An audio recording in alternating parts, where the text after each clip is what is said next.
اللہ جل شانہ نے رمضان المبارک کو انسانوں کی ترقی اور کامیابی کے لیے، تربیت کے لیے ایک بہت بڑا عظیم ذریعہ اور سبب بنایا ہے کہ ایک بندہ مومن اس ماہ مبارک میں اپنی ہستی کو پہچان کر اپنے خالق اور مالک سے سچا رابطہ اور رشتہ پیدا کر لے۔ اللہ اور بندے کے درمیان جتنی چیزیں رکاوٹ بنتی ہیں، دوری کا سبب بنتی ہیں، ان کو انسان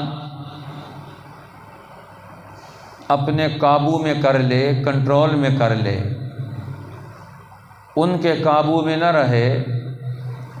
دنیا کی چیزوں کے قابو میں اگر انسان آ گیا، یہ انسان کی توہین ہے۔ اس لیے اللہ جل شانہ اس ماہ مبارک سے انسان کے اوپر سے ہر چیز کا کنٹرول ختم کر کے واپس اس کا کنٹرول اللہ جل شانہ اس کی دی ہوئی قوتیں، عقلی قوتیں، شرعی اور علمی قوتیں، ان کو انسان اپنے اوپر حاوی کر لیتا ہے۔ تو گویا انسان اپنے خالق اور مالک کی قرب کا سفر طے کرتا ہے۔ یہ ماہ مبارک انسان کو اللہ کے قریب کرتا چلا جاتا ہے۔ ہر آنے والا دن، ہر روزہ بندے کا اور خالق کا رابطہ اور رشتہ مضبوط کرتے ہیں۔ اس لیے اللہ جل شانہ کے انسان قریب رہے، یہی انسان کا حقیقی کمال ہے کہ یہ اللہ کا قرب حاصل کر لے اور اس کے قریب ترین رہنے کا، یہ اس ماحول میں رہنے کا یہ عادی بن جائے۔ اب اللہ جل شانہ اس کا قرب انسان کو کس چیز سے ملے گا؟ اس کے لیے اس ماہ مبارک کے دن اور رات کے اعمال کا تعین کروایا گیا، روزہ رکھوایا گیا، راتوں کو قرآن حکیم نماز کے اندر سننے کا حکم دیا گیا، صدقہ خیرات کرنے کا حکم دیا گیا کہ اب یہ بندے اللہ کے قریب ہونا شروع ہو جائیں۔ ہر سجدہ، ہر رکوع، ہر ذکر، ہر تلاوت قرآن کا لفظ انسان کو اللہ کے قریب کرتا ہے، اور ہر شیطان اور ہر گناہ کا عمل یہ انسان کو اللہ سے دور کرتا ہے، اللہ سے انسان کو دور کرتا ہے۔ اس لیے اللہ جل شانہ وہ فرماتے ہیں کہ کلام مجید یہ ہمیں توجہ دلاتا ہے کہ بندوں کو اس پورے ماہ مبارک میں جتنے انہوں نے اعمال کر لیے، اب اس کا نتیجہ انہیں نکالنا چاہیے۔ اب اس کا نتیجہ کیا نکلنا چاہیے کہ بندہ اللہ کے قرب میں، اس کے قریب ترین، وہ انسان اللہ کے قریب ترین ہوتا چلا جائے۔ جوں جوں ماہ مبارک گزرے بندہ اللہ کے قریب ہوتا چلا جائے۔ اب یہ ماہ مبارک کا یہ سب سے بڑا اہم نتیجہ ہے کہ یہ بندے کو اللہ کے قریب لا کے کھڑا کر دیتا ہے، بندے کو اللہ کے سامنے سر بسجود کرا دیتا ہے۔ وہ کہتے ہیں کہ ایک دفعہ حضرت شاہ اسحاق محدث دہلوی رحمۃ اللہ علیہ کے ایک اجلہ شاگرد وہ ایک بستی کے پاس سے گزرے تو وہاں دیکھا کہ مسجد خالی پڑی ہوئی ہے، مسجد ویران اور اجڑی ہوئی ہے۔ اب انہوں نے دیکھا کہ یہ مسجد تو اجاڑ اور ویران ہے، اس کو کیسے آباد کیا جائے؟ تو انہوں نے پوچھا کہ اس علاقے میں بڑا مؤثر آدمی کون ہے؟ انہوں نے کہا فلاں چودھری صاحب، فلاں خان صاحب۔ اب ان کے پاس چلے گئے، انہوں نے کہا کہ آپ اس علاقے کے بڑے ہیں، آپ اگر اس مسجد کو آباد کر لیں تو مسجد کو آباد کریں گے تو آپ کی وجہ سے بہت سارے لوگ مسجد میں آنا شروع ہو جائیں گے۔ وہ کہنے لگا میں مسجد میں آنے کے لیے تیار ہوں، نماز پڑھنے کے لیے بھی تیار ہوں، لیکن یہ وضو شضو مجھ سے نہیں ہوتا، یہ میں نہیں کرتا۔ انہوں نے کہا چلو یہ بعد والا مسئلہ ہے، پہلا مسئلہ تو حل کروایا جائے۔ انہوں نے کہا تم آ جاؤ مسجد میں۔ اس نے کہا ٹھیک ہے، وہ مسجد میں آ گئے۔ انہوں نے کہا وضو کے بغیر ہی نمازیں پڑھوں گا۔ انہوں نے کہا ٹھیک ہے، وضو کے بغیر پڑھتے رہنا۔ اس نے کہا پہلی نماز پڑھنی ہے تو کم از کم پہلی نماز تو وضو کر کے پڑھ لوں، باقی بعد میں پھر جانا جائے گا، دیکھا جائے گا کہ کیا کرنا ہے۔ اب انہوں نے پہلی نماز تو پڑھ لی وضو کر کے، غسل کر کے، کہ اب اللہ کے گھر میں آنا ہے تو وضو کر کے نماز پڑھ لی۔ اب یہ نماز میں ان کو کھڑا کر دیا اور کھڑا کر کے دعا مانگتے ہیں، اللہ ان کو تیرے سامنے کھڑا کرنا تو میرا کام تھا، آگے ان کو قبول کرنا تیرا کام ہے، ان کے دلوں کو پلٹنا اب تیرا کام ہے، اب یہ میرا کام نہیں ہے۔ میرا کام اتنا تھا کہ ان کو گھر سے اٹھایا اور اٹھا کر مسجد میں لا کے کھڑا کر دیا، اب اتنا کام تو ہمیں کرنا پڑے گا کہ ہم اپنے گھر سے نکلیں، اپنی دکان سے نکلیں، اور اس کے بعد اگلا کام اللہ جل شانہ کا ہے کہ وہ ہمیں کیا مقام عطا فرماتا ہے، پھر ہماری کس حیثیت کا تعین ہوتا ہے اللہ کے دربار میں۔ لیکن ایک کام تو ہمیں کرنا پڑے گا کہ ہم اٹھیں، اپنے گھر سے نکلیں، اللہ کی طرف سفر شروع کریں۔ جس طرح اعتکاف والے لوگ رمضان المبارک کے آخری عشرے میں گھر کو چھوڑ کر اللہ کے پڑوس میں آ جاتے ہیں، اللہ کے قریب ہو جاتے ہیں۔ اللہ کے قریب ہونے کا مطلب کیا؟ اللہ کے پڑوس میں آ گئے، مسجد میں آ گئے، اللہ کے پڑوسی بن گئے۔ پڑوسی بھی قریب ہوتا ہے نا۔ اب جب قرب پیدا ہوتا ہے یہیں سے حقوق پیدا ہوتے ہیں، جو جتنا قریب ہوا ایک دوسرے کے اتنا ہی ان دونوں کے ایک دوسرے کے اوپر حقوق عائد ہوتے ہیں۔ ہر قریب کا ایک دوسرے کے اوپر حق ہے۔ للجوار حق، پڑوسی کا حق ہوتا ہے، ہر قریب کا حق ہوتا ہے۔ اب جو آدمی جتنا جس کے قریب ہے وہی اس کا حقدار ہے، وراثت کا بھی حقدار ہے قریب ہونے کی بنیاد پر۔ اب بیٹا باپ کے قریب ہے نسب کے اعتبار سے، یہ ایک دوسرے کے قریب ہے۔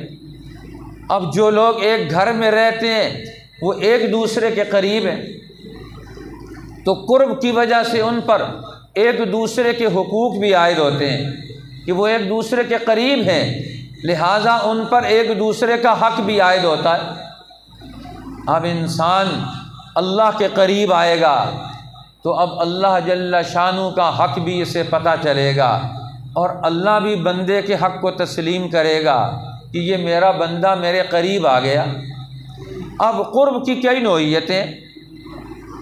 اب اللہ اپنی مخلوق کے قریب ہے کہ اللہ نے پوری کائنات کو پیدا کیا وجود کے اعتبار سے۔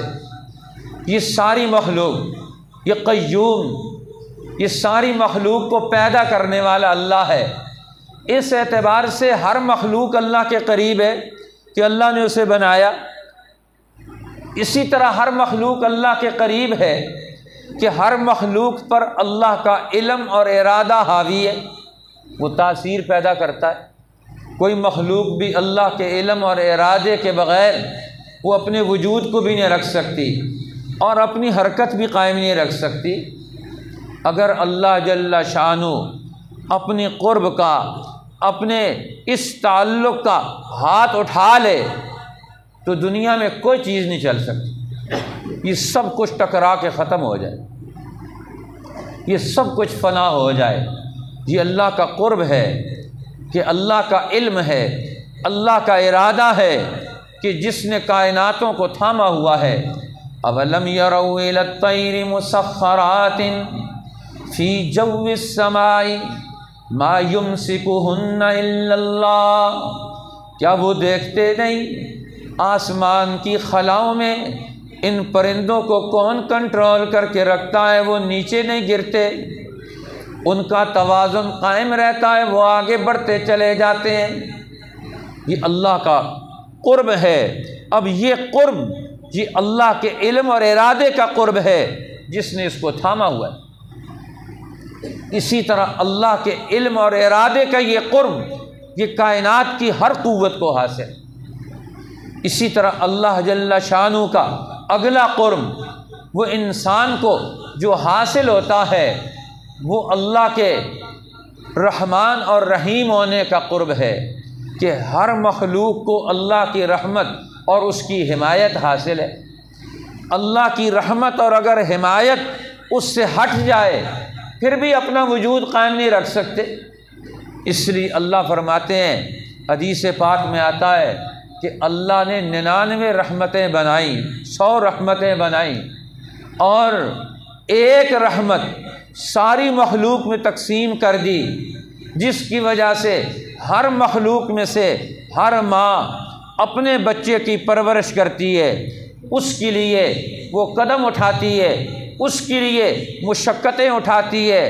ہر باپ، ہر نر وہ اپنی اولاد کے لیے، اپنے ہم جنس کے لیے، وہ اپنی نسل کے لیے وہ قربانی دیتا ہے، پہرا دیتا ہے، حفاظت کرتا ہے۔ یہ حقیقت میں حفاظت کون کروا رہا ہے؟ یہ حمایت کون کروا رہا ہے؟ یہ اللہ کروا رہا ہے۔ یہ اللہ کی حمایت اور رحمت کا قرب ہے جو کائناتوں کے اوپر حاوی ہے۔ اسی طرح فرمایا پھر اللہ کا یہ قرب بھی ہے کہ انسان اللہ جل شانہ کے قریب ہو جائے۔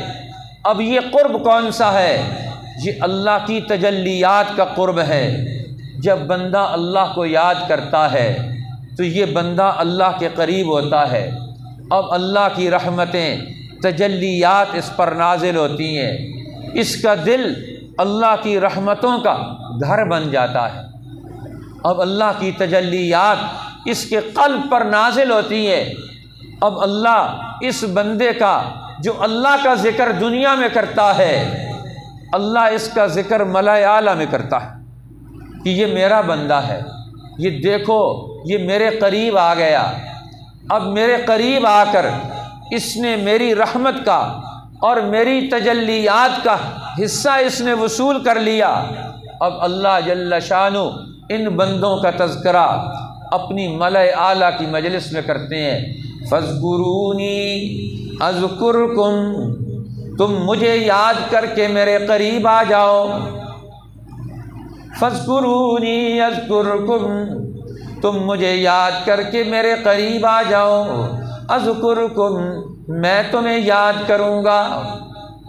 اور دوسری حدیث میں فرمایا بندے جب تو مجھے اکیلے یاد کرے گا تو میں تجھے اکیلے تنہائی میں یاد کروں گا، اور جب تو مجھے کسی اجتماع میں یاد کرے گا تو ذکرت فی ملئ خیر من، میں تمہیں اپنی اس سب سے بہترین مجلس میں ملئ اعلیٰ میں میں تیرا ذکر کروں گا۔ اب یہ انسان جب اللہ کا ذکر کرتا ہے تو یہ اللہ کے قرب کی منزلیں طے کرتا ہے، یہ اللہ کے قریب ہوتا چلا جاتا ہے۔ اس لیے اللہ جل شانہ فرماتے ہیں، کلام مجید میں آتا ہے کہ حضرت یونس علیہ السلام مچھلی کے پیٹ میں اللہ کو پکارتے ہیں۔ وَظَنُّونِي إِذ ذَّهَبَ مُغَاضِبًا فَظَنَّ أَن لَّن نَّقْدِرَ عَلَيْهِ فَنَادَىٰ فِي الظُّلُمَاتِ أَن لَّا إِلَٰهَ إِلَّا أَنتَ سُبْحَانَكَ إِنِّي كُنتُ مِنَ الظَّالِمِينَ۔ اب اندھیروں کے اندر اللہ کو پکار رہے ہیں۔ اب اللہ اپنی مخلوق کے اور بندوں کے قریب ہے، اس لیے فرمایا کہ اللہ کتنا قریب ہے بندوں کے، مثال دے کر سمجھایا۔ فرمایا یعلم دبیبۃ النملۃ السوداء علی الصخرۃ السوداء فی اللیلۃ الظلماء، وہ ایک کالی چیمٹی کالی چٹان پر سیاہ رات کی تاریکی کے اندر جب ایک چٹان پر وہ قدم اٹھاتی ہے، فرمایا یعلم دبیبۃ النملۃ السوداء، اس کالی چیمٹی کی چال کو بھی وہ سنتا ہے۔ یہ چیمٹی کیا کر رہی ہے؟ یہ اللہ کے علم میں، اللہ کا علم ہے وہ، اور حاوی ہے۔ اب حضرت یونس علیہ السلام مچھلی کے پیٹ میں اللہ کو پکارتے ہیں، اللہ کا ذکر کرتے ہیں، اللہ کے نام میں وہ تاثیر ہے۔ یہ سارے پردوں کو یہ چیرتا ہوا یہ بندے کو اللہ کے عرش کی تجلیات کا اسے مستحق بنا دیتا ہے۔ نادا فی الظلمات، انہوں نے پکارا اندھیروں کے اندر۔ اور کیا پکار رہے ہیں؟ اصل مسئلہ صرف پکارنے کا نہیں ہے، پکار کیا ہے؟ یہ پکار پیدا ہونی چاہیے جس سے اللہ کا قرب پیدا ہوتا ہے۔ ہر پکار سے نہیں پیدا ہوتا اللہ کا قرب۔ اللہ الہ الا انت، جب بندہ لا الہ الا اللہ کہہ کر اللہ کو پکارتا ہے، یہ پھر اللہ کے قرب کی منزلیں طے کرتا ہے۔ یہ کلمہ حق، یہ کلمہ طیب، یہ دین کا عنوان ہے، یہ دین کا سر ورق ہے، یہ دین حق کی پہچان ہے۔ ایک کلمہ پڑھنے والا، آج دنیا میں تعارف بندے کا کیا ہوتا ہے؟ مسلمان تعارف کیا کراتے ہیں؟ یہ کلمہ گو انسان ہے۔ اللہ کے حامی بندے کا تعارف کیا ہوتا ہے؟ یہ کلمہ پڑھنے والا انسان ہے۔ یہ کلمہ پڑھ کے یہ اللہ کی حفاظت میں آ گیا۔ سیدنا ابو بکر الصدیق رضی اللہ تعالی عنہ اپنے آنے والے خلیفہ کو وصیتیں فرماتے ہیں۔ ان میں سے ایک وصیت فرمایا یاد رکھو، یہ جتنے لوگ کلمہ پڑھ کر مسلمان ہوئے ہیں، یہ کلمہ پڑھ کر اللہ کی حفاظت میں اور اللہ کی پناہ میں آ گئے ہیں۔ اب ان کی حفاظت کرنا ہمارے اوپر فرض ہو گیا ہے کہ ہم ان کلمہ گو اللہ کا کلمہ پڑھنے والوں کو اب ہم تنہا نہیں چھوڑ سکتے، اکیلا نہیں چھوڑ سکتے۔ ان کو اپنے ساتھ ملا کے رکھنا، ان کو قریب رکھنا۔ جو اللہ کے قریب ہے کلمہ پڑھ لینے کے بعد، آج ہم اسے اپنے سے کیوں دور کر لیں؟ اسی لیے حضرت عمر رضی اللہ تعالیٰ عنہ حاکم وقت کے لیے شرط لگایا کرتے تھے کہ وہ اپنے دربار میں کوئی درباری اور پیرا دار نہیں مقرر کرے گا، کوئی گورنر، ہر آنے والا، تم اللہ کے خلیفہ ہو، اللہ کا تو کوئی دربان نہیں۔ اللہ بندہ جب بھی اللہ کو پکارے، اللہ ہر وقت بندے کے قریب، اور بندہ ہر وقت اللہ کے قریب۔ رمضان المبارک کا یہی نتیجہ قرآن نکالتا ہے کہ بندے تو اللہ کے قریب آ جا۔ نادا فی الظلمات اللہ الہ الا انت سبحانک، اندھیروں میں پکار رہے ہیں کہ اللہ پوری دنیا پر، ساری کائناتوں پر، ساری مخلوقات پر تیری ہی حکومت ہے، تیرا ہی قانون ہے، تیرا ہی حکم ہے۔ جب حکم تیرا ہے، قانون تیرا ہے، ہم بھی تیرے ہیں تو عبادت بھی تیری ہے۔ اللہ الہ الا انت، اللہ تیرے سوا کوئی حاکم نہیں، تیرے سوا کوئی معبود نہیں۔ اس لیے یہ شہادت دے رہے ہیں، مچھلی کے پیٹ کا اندھیرا، رات کی تاریکیوں کا اندھیرا، تنہائی کے اندر کا اندھیرا اور رات کی تاریکیوں کا اندھیرا، سمندر کی موجوں کی تہ کا اندھیرا، او کظلمات فی بحر اللجی یغشاہ موج من فوقہ موج من فوقہ۔ قرآن کہتا ہے سمندر کی تہ میں موجیں ہیں، ان موجوں کا ایک دوسرے کے اوپر تہ چڑھا ہوا اندھیرا ہے۔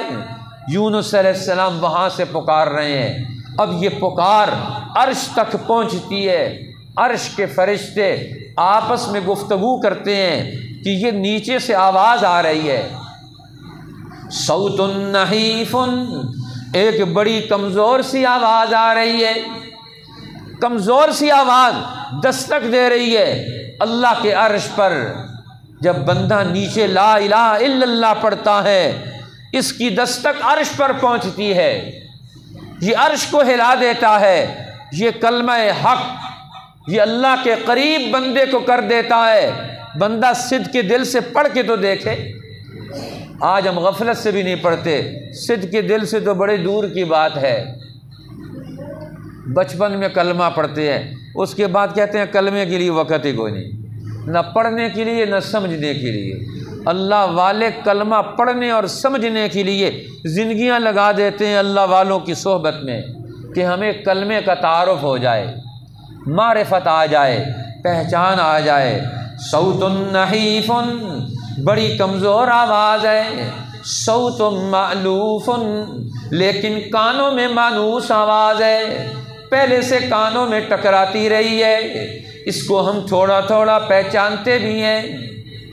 اب اللہ جل شانہ فرشتوں کو بتاتے ہیں یہ میرا بندہ یونس ہے جو مچھلی کے پیٹ میں مجھے پکار رہا ہے، دنیا میں کوئی نہیں جانتا کہاں ہے یونس علیہ السلام، اب اللہ جانتا ہے اور وہ مچھلی جانتی ہے، یونس علیہ السلام جانتے ہیں۔ اب کیسے نکلیں اس مصیبت سے، کیسے چھٹکارا پائیں اس مصیبت سے؟ فرمایا ایک ہی راستہ ہے، اب بڑے اقتدار اور اختیار کا اس کا دروازہ کھٹکھٹایا جائے۔ یہاں سارے در بند ہیں، سارے اختیارات مفلوج ہیں، ساری طاقتیں یہاں فیل ہو گئی ہیں۔ آج ہم دنیا میں کس کس کی طاقت کو مانتے ہیں؟ سب طاقتوں کو مان کر کہتے ہیں اللہ تجھے مانتے ہیں۔ جو سب طاقتوں کو مانتا ہے وہ اللہ کو کیا مانتا ہے؟ اللہ کو ماننے والا وہ ہے جو اللہ کی طاقت کو سب کے اوپر حاوی مانتا ہے۔ آج ہم اللہ کی طاقت پر سب کو حاوی مانتے ہیں، کہتے ہیں اللہ کے بندے ہیں۔ اللہ فرماتے ہیں نہیں، رمضان میں تم نے یہ سبق پڑھنا تھا، رات اور دن کا روزہ رکھ کر ذکر کر کے اللہ اکبر کی صدائیں لگا کر تم نے قرب الہی کا یہ مقام طے کرنا تھا کہ جو اللہ بندے پوچھتے ہیں اللہ کے بارے میں، وَإِذَا سَأَلَكَ عِبَادِي عَنِّي فَإِنِّي قَرِيب۔ اے میرے پیغمبر، میرے بندے آ کر آپ سے میرے بارے میں پوچھتے ہیں، رب کے بارے میں پوچھتے ہیں، حاکم وقت کے بارے میں پوچھتے ہیں، حاکم علی الاطلاق کے بارے میں پوچھتے ہیں، متصرف فی الکون ذات کے بارے میں پوچھتے ہیں، علام الغیوب طاقتوں کا مالک ذات اس کا تعارف حاصل کرنا چاہتے ہیں۔ وَإِذَا سَأَلَكَ عِبَادِي عَنِّي، جب میرے پیغمبر آ کر آپ سے میرے بندے میرے بارے میں پوچھیں، سوال کرتے ہیں کہ اللہ ہمارے سے کتنے فاصلے پر ہے، کتنے میلوں کے فاصلے پر ہے، کتنے محلات کے اندر بند ہے، کتنے دروازوں پر دستک دینی پڑے گی، کتنے لوگوں کی سفارش کروانی پڑے گی، کیا کچھ ہمیں پاپڑ بیلنے پڑیں گے۔ وَإِذَا سَأَلَكَ عِبَادِي عَنِّي فَإِنِّي قَرِيب، میرے پیغمبر میرے ان بندوں کو میرے بارے میں بتا دیجئے، میں تو تمہارے سب سے زیادہ قریب ہوں۔ کوئی فاصلہ طے کرنے کی ضرورت نہیں، کسی جہاز پر بیٹھنے کی ضرورت نہیں، کسی سواری پر بیٹھنے کی ضرورت نہیں، کسی سفارشی کو لانے کی ضرورت نہیں۔ فإنی قریب، میں ہر ایک کی پکار کو سنتا ہوں۔ پنجابی میں پکارے میں اس کی پکار بھی سنتا ہوں، ہندی میں پکارے میں اس کی پکار کو بھی سنتا ہوں، اردو میں پکارے میں اس کی پکار کو بھی سنتا ہوں۔ انی قریب اجیب دعوت الداعی اذا دعان، ہر پکارنے والے کی پکار کو میں قبول کرنے کے لیے ہر وقت انتظار میں بیٹھا ہوا ہوں۔ 24 گھنٹے میری پکار اور میری لبیک کے دروازے تمہارے لیے کھلے ہیں۔ آؤ تو صحیح، مجھے پکارو تو صحیح۔ بستر پر پکارنا چاہتے ہو، دکان پر پکارنا چاہتے ہو، مسجد میں آ کے پکارنا چاہتے ہو، اور تم اپنی بیوی کے جلو میں بیٹھے ہوئے تم میرا نام لینا چاہتے ہو، تم اولاد کے سر پہ ہاتھ رکھ کر تم مجھے پکارنا چاہتے ہو، فرمایا میں تمہارے قریب ہوں، ذرا پکارو تو صحیح۔ یا رب کہہ کر پکاریں تو صحیح۔ اس پکار کا کیا مزہ ہے، پکار کا کیا مزہ ہے، رب کو جب پکارا جائے اس پکار کا کیا مزہ ہے۔ سیدنا ابو بکر صدیق رضی اللہ تعالی عنہ اللہ کا نام لیتے ہیں، حرم کعبہ کے اندر اللہ کے نام کی تعظیم، کہ دنیا کے قلوب میں اللہ کے نام کی تعظیم پیدا ہو جائے۔ یہ بگڑا ہوا انسان، یہ اللہ سے دور انسان، یہ دنیا کی محبتوں میں لتھڑا ہوا انسان، یہ شیطانوں کی بیعت کر کے کفر اور شرک اور رزق حرام کی زندگی میں مبتلا انسان، یہ حق کی طرف واپس آئے۔ خطبہ ارشاد کرتے ہیں، اب لوگ مارنے کے لیے دوڑے اور اتنا مارا، سیدنا ابو بکر صدیق رضی اللہ تعالیٰ عنہ کو کسی نے پوچھا کہ اب ان کو اتنا مارا، اتنا ستایا کہ بے ہوش ہو کر گر گئے، چہرہ بالکل برابر ہو گیا۔ اب ایسی صورت میں جب اٹھے، ہوش آئی اور ہر چیز ان کی سوجی ہوئی زخموں سے چور چور ہیں، اور بالوں کو ہاتھ لگاتے ہیں، بال باہر نکل آتے ہیں، زبان سے جملہ نکلتا ہے تبارکت یا ذل جلال والاکرام، تبارکت یا ذل جلال والاکرام، بڑی برکت ہے اے جلال والے، اے عزتوں کے مالک رب، تبارکت یا ذل جلال والاکرام۔ اسی لیے حضور نے فرمایا الحقوا بیا ذل جلال والاکرام، جب اللہ سے دعا مانگو تو یا ذل جلال والاکرام کہہ کر اتنا پکارو، اتنا تضرع اور زاری کرو کہ اللہ کی رحمت تمہارے دل میں، تمہاری گود میں اور تمہارے اوپر نازل ہو جائے۔ ابو بکر صدیق کی زبان سے یہ جملہ کیا نکلا کہ اللہ کو بھی پسند آیا کہ اس جملے سے پکارو۔ فرمایا اجیب دعوت الداعی اذا دعان، میں ہر پکارنے والے کی پکار کو سنتا ہوں اور پکار کا جواب بھی دیتا ہوں، ہر درخواست کا جواب بھی دیتا ہوں۔ یہاں درخواستیں اور فائلیں دبتی نہیں ہیں، اللہ کے دربار میں، اللہ کے دفتر میں چھوٹا آئے، بڑا آئے، امیر آئے، غریب آئے، اللہ فرماتے ہیں آؤ میرے دروازے پر، میرے در پر۔ جو تمہیں دھتکارتے ہیں، جو تمہیں ذلیل کرتے ہیں، تم ان کے دروازوں پر تو کھڑے ہوتے ہو، میرے دروازے پر کھڑے ہو کر ذرا عزت تو پا کے دیکھو، دیکھو کیسے عزت ملتی ہے۔ انی جاعلک للناس اماما، ابراہیم علیہ السلام باپ نے گھر سے نکال دیا، رب کا نام کیوں لیتا ہے؟ نمرود نے ملک سے نکال دیا، اللہ کا نام کیوں لیتا ہے؟ قوم نے وطن سے نکال دیا، اللہ کا نام کیوں لیتا ہے؟ اللہ فرماتے ہیں میرے خلیل تو نے سب کچھ میرے لیے چھوڑ دیا، انی جاعلک للناس اماما، قیامت تک کے لیے میں نے دنیا کی ساری قوموں کی نجات تیری امامت میں رکھ دی۔ جو موسیٰ کا کلمہ پڑھ کے آئے گا وہی نجات پائے گا، جو عیسیٰ کا کلمہ پڑھ کے آئے گا وہی نجات پائے گا، جو اسماعیل ذبیح اللہ کا کلمہ پڑھ کے آئے گا وہی نجات پائے گا، جو محمد الرسول اللہ کا کلمہ پڑھ کے آئے گا وہی نجات پائے گا۔ اب نجات کے سارے راستے میں نے تیری نسل کے اندر جوڑ دیے۔ انی جاعلک للناس اماما، میں نے نسلوں میں تیری امامت کو رکھ دیا۔ سچے دل سے اللہ کا نام لے کر تو دیکھیں، اللہ نسلیں پروان چڑھا دے گا۔ آج ہماری نسلیں کیوں گمراہ ہو گئیں؟ ہمارے پاس اللہ کے نام لینے کا وقت ہی نہیں۔ جب ماں باپ کے پاس اللہ کے نام لینے کا وقت ہی نہ ہو، اللہ کے سامنے کھڑے ہونے کا وقت ہی نہ ہو، تو ان کی نسلیں دنیا میں بربادی کا شکار نہیں ہوں گی تو کہاں جائیں گی؟ فرمایا وَإِذَا سَأَلَكَ عِبَادِي عَنِّي فَإِنِّي قَرِيب، جب میرے بندے میرے بارے میں سوال کرتے ہیں کہ میں قریب ہوں کہ دور، فرمایا میں تمہارے قریب، نحن اقرب الیہ من حبل الورید، میں تو تمہاری رگ حیات سے بھی زیادہ قریب ہوں۔ ذرا مجھے اٹھ کے تو پکارو، تمہیں پتہ چل جائے یہ ہیں وہ اللہ کو پکارنے والے سید الطائفہ، خواجہ خواجگان، پیران پیر شیخ عبد القادر جیلانی رحمۃ اللہ تعالی علیہ فرماتے ہیں جب سے مجھے ملک نیم شب کا پتہ چلا ہے، رات کے آخری تہ پیر میں کھڑے ہو کر جب رب کو پکارا جاتا ہے، اس پکار میں کیا سوز ہے، اس رب کے پکارنے میں کیا مزہ ہے، اس وقت استغفار کرنے میں کیا مزہ ہے، اس وقت بخشش مانگنے میں کیا مزہ ہے۔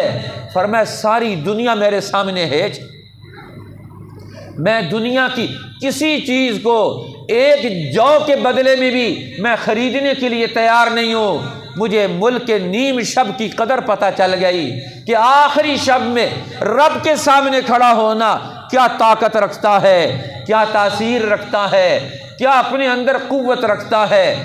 مسلمان دنیا میں آج پوری دنیا کے مسلمان، ان کے حکمران دنیا میں بھیک مانگتے ہیں، دنیا کے ہر دروازے پر جاتے ہیں، ذلیل ہوتے ہیں، IMF کے دروازوں پر جاتے ہیں، بھیک مانگتے ہیں، ورلڈ بینک کے دروازوں پر جاتے ہیں، دنیا سے بھیک مانگتے ہیں، اقوام متحدہ کے دروازوں پر جاتے ہیں، دنیا سے بھیک مانگتے ہیں، امریکہ کے دروازوں پر جاتے ہیں، جا کر اپنی نفس کی، اپنی روح کی، اپنے دین کی، اپنی ہر چیز کی توہین کروا کے آتے ہیں۔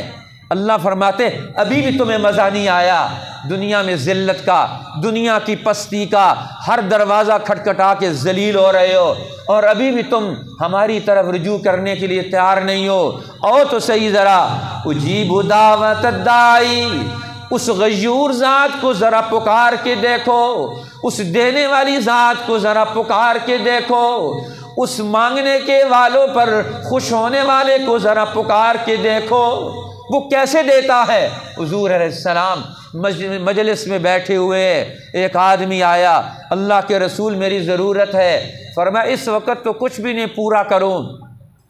پھر اس نے عرض کی یا رسول اللہ میں مجبور ہوں، فرمایا اس وقت تو کچھ بھی نہیں تجھے دوں۔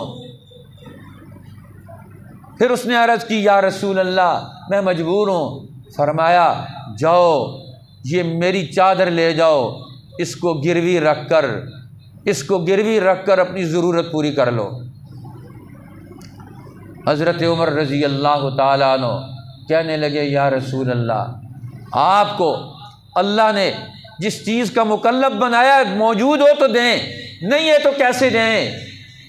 اللہ کے پیغمبر کے چہرے پر غصے کے آثار ظاہر ہو گئے کہ ہم ہر ایک آنے والے کی، اللہ کے نام پر آنے والے کی ہم مدد کیوں نہ کریں؟ چہرے پر غصے کے آثار ظاہر ہو گئے۔ انصاری صحابی کھڑے ہو گئے یا رسول اللہ آپ دیں، اور اللہ دینے والا اتنا ہے کہ وہ آپ کو اتنا دے گا کہ نہ ختم ہونے والا، وہ اللہ آپ کو اتنا دے گا کہ آپ کے پاس سے خزانے ختم نہیں ہوں گے۔ آپ دینے والے ہیں، آپ کا ہاتھ دینے والا ہے، آپ کے ہاتھ میں اللہ کا ہاتھ دینے والا ہے۔ اس لیے تو حضور نے فرمایا انما انا قاسم واللہ یعطی، میں تو تقسیم کرنے والا ہوں، اللہ دینے والا ہے، میں اللہ کا نمائندہ بن کر ہر ایک کو اس کا حق دلاؤں گا، ہر ایک کی دہلیز پر جاؤں گا، ہر ایک کو اس کا حق دلاؤں گا۔ اجیب دعوت الداعی اذا دعان، ہر پکارنے والے کی پکار کو میں سنتا ہوں۔ فلیستجیبوا لی، یہ تو اللہ کی بات تھی، اب اللہ اپنی بات بھی پیش کرتے ہیں، بندو یہ تو میں نے بتایا تمہیں کہ میں تمہارے قریب ہوں، جب پکارو گے، جس وقت پکارو گے، جو مانگو گے، ہر چیز تمہیں عطا کروں گا۔ اب تمہاری بھی تو کچھ ڈیوٹی بنتی ہے، تم بھی تو میرے بندے ہو، اب تمہاری ڈیوٹی کیا ہے؟ فَلْيَسْتَجِيبُوا لِي، اب تمہیں انہیں بھی چاہیے کہ وہ میری پکار کو مانیں، وہ میرے حکم پر لبیک کہیں، وہ میرے آنے والے آرڈر پر فوری طور پر لپک کر دوڑتے ہوئے آئیں۔ فَلْيَسْتَجِيبُوا لِي، وہ بھی میری پکار کو قبول کر لیں، وَلْيُؤْمِنُوا بِي، وہ بھی میرے اوپر ایمان لے کر آئیں۔ اللہ کو ماننے کا کیا مزہ ہے کہ ہم اللہ کو مانتے ہیں، یہ اقرار اور اعلان، اس میں بھی کیا مٹھاس ہے۔ آج مسلمان اللہ کے نام کی مٹھاس ہی بھول گیا، ٹیسٹ ہی ختم ہو گیا ہمارا۔ یہ رمضان آ کر یہ ٹیسٹ ڈیولپ کرتا ہے، یہ مزہ پیدا کرتا ہے کہ اللہ کا نام رات کو لو تو کیا مزہ ہے، دن کو لو تو کیا مزہ ہے، روزہ رکھ کر لو تو کیا مزہ ہے۔ یہ ہر ایک کے نام لینے سے تمہیں مستغنی کر دیتا ہے، یہ تمہیں طاقتور بنا دیتا ہے، یہ تمہارے اندر وہ قوتیں پیدا کر دیتا ہے۔ ذرا اللہ کا نام لے کر تو دیکھو۔ وَلْيُؤْمِنُوا بِي، چاہیے کہ میرے اوپر ایمان لا کر دنیا میں اپنی پہچان کروائیں۔ ہم اللہ کو ماننے والے ہیں، کیسے پہچان کروائیں؟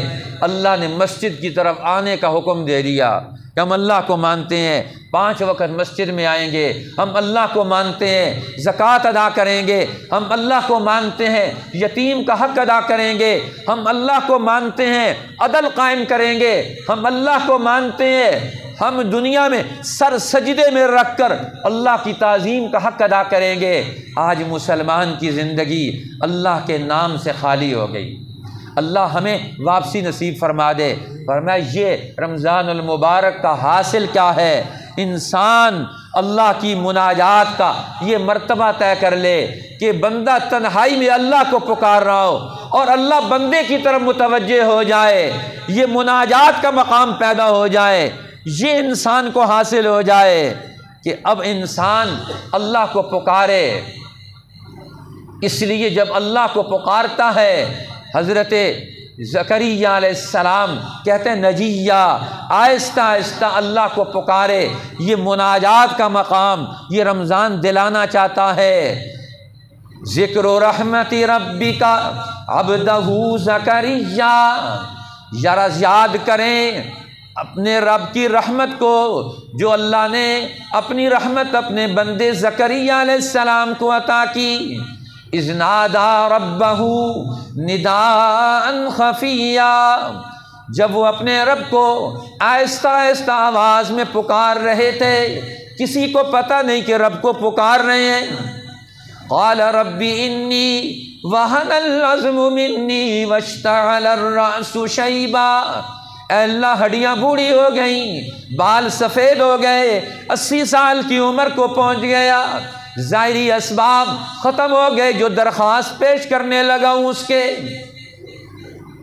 لم اکن بدعائک رب شقیا، اے اللہ تجھ سے دعا مانگ کر کبھی بھی محروم نہیں ہوا، کبھی بھی خالی ہاتھ نہیں آیا، سارے اسباب ختم ہے، لیکن تیری ذات پر وہ امید ہے کہ تجھ سے مانگتا کیا ہوں کہ مجھے اس بڑھاپے کی عمر میں مجھے وارث عطا فرما، جو میری ایسی نسل عطا فرما جو بیت المقدس کا اگلا دور پیدا کر سکے۔